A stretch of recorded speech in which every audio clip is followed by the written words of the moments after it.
Kidney touching caption আমাদের জাসপ্রীত বুমরা ভাইয়ের পোস্টে অ্যানিভার্সারি পোস্টে এমনটাই কমেন্ট করেছেন আমাদের সানজানা ভাবি। যদিও তিনি এমন একটা কমেন্ট করে আমাদের ভাইকে অপমানই করে দিলেন, যদিও সেটা ছিল মজার ছলে। তবে এই 15ই মার্চে ভাইয়ের কিন্তু 5 বছরের একটা অ্যানিভার্সারি হয়ে গেল। সেইখানে আমাদের জাসপ্রীত বুমরা ভাই একটা পোস্ট দিয়েছিলেন যে হ্যাপি অ্যানিভার্সারি। সেইখানে কোনো রকমের কোনো ক্যাপশন ছিল না এবং কোনো রকমের কোনো আবেগঘন বার্তা ছিল না।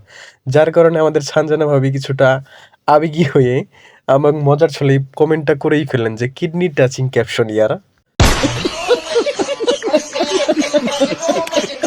2021 সালে 15 মার্চ আমাদের সানজানা ভাবি এবং বুমরা বিবাহ বন্ধনে আবদ্ধ হয় এবং এই গত 15 মার্চেই কিন্তু তাদের 5 বছরের অ্যানিভার্সারি হয়ে গেল এবং সেখানেই এরকম একটা পোস্ট করতে দেখা গেছে বুমরাকে সেখানে এবং কমেন্ট করেছেন আমাদের সানজানা ভাবি এবং সেখানে কোনো ক্যাপশন না থাকার কারণে সে কিন্তু এরকম একটা মজার ছলে অপমান করে দিল আমাদের বুমরা ভাইকে।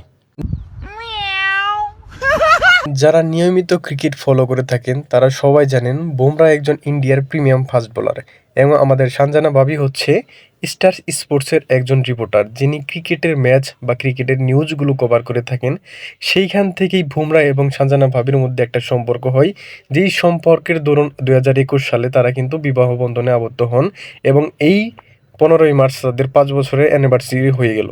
শুধু তাই নয়, তাদের ছোট একটা বাচ্চাও আছেন এবং বাচ্চাকে নিয়ে মাঝে মধ্যেই ছবি তাদের সোশ্যাল মিডিয়ায় দেখা যায় এবং সানজানা ভাবির বুমরার কমেন্টে এইরকম রিপ্লে দেখে অনেকে অনেক মজাও পেয়েছেন এবং সবাই বলেছেন যে তাদের মধ্যে সম্পর্ক আসলে বন্ধুত্বপূর্ণ এবং অনেক সুন্দর, যেটা সারা জীবন টিকে থাকুক।